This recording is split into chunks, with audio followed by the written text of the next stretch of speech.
পাচারের অর্থ ফেরত আনতে টাস্ক ফোর্স গঠন করা হচ্ছে। ব্যাংক খাত সংস্কার ও তারল্য সংকট কাটাতে দৃশ্যমান অগ্রগতি হয়েছে। বৃহস্পতিবার সচিবালয়ে কথা জানান অর্থ উপদেষ্টা ডক্টর সালেউদ্দিন আহমেদ। তিনি আরও বলেন, দ্রব্যের উচ্চ মূল্য থেকে স্বস্তি দিতে কাজ করছে সরকার।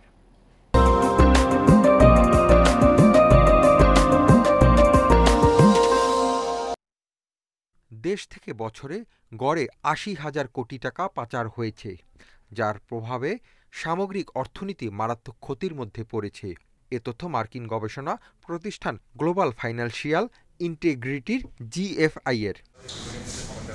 পাচার হওয়া এই অর্থ ফেরাতে অন্তর্বর্তী সরকার টাস্ক ফোর্স গঠন করছে। এছাড়াও ব্যাংকসহ আর্থিক খাত সংস্কারে অনেক উদ্যোগী দৃশ্যমান, বলছেন অর্থ উপদেষ্টা। আপনাদের খেলাপি ঋণের ব্যাপারে অ্যাকশন নেওয়া হচ্ছে। যেসব ব্যাংকের প্রবলেম ছিল ওসব ব্যাংকের আপনারা দেখছেন রিঅর্গানাইজ করা হচ্ছে। লিকুইডিটি প্রবলেম ছিল সেগুলো নিয়ে সলভ করছে গভর্নর। তবে আমরা অলরেডি বলে দিচ্ছি একটা টাস্ক ফোর্স হবে অর্থ আনার জন্য। তারপরে আপনার সংস্কারের ব্যাপারে আমরা কথাবার্তা বলছি।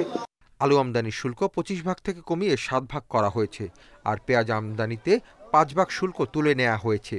বাজারে ভোক্তার ওপর পোলট্রি ফিডের দাম নিয়ন্ত্রণেরও ব্যবস্থা নেওয়া হচ্ছে, জানান অর্থ উপদেষ্টা। আলু আর পেঁয়াজের ইসে কমিয়ে দিয়েছি, তারপর ট্যারিফ কমিয়ে দিয়েছি। আর ওইগুলি যদি এনশিওর করে, বিশেষ করে মাছ, মাংস, ডিম, ওগুলো ওদিন কথা বলেছি। আমরা বাজার মনিটর করার কথা বলেছি। কোনো ক্রমেই জানি ওরা ইনপুট বেড়ে যায়, ফিডের দাম বেড়ে যায়, ওটার ইফেক্টটা যেন কোনো ক্রমে নেতিবাচক বিশেষত ভোক্তার উপর না পড়ে।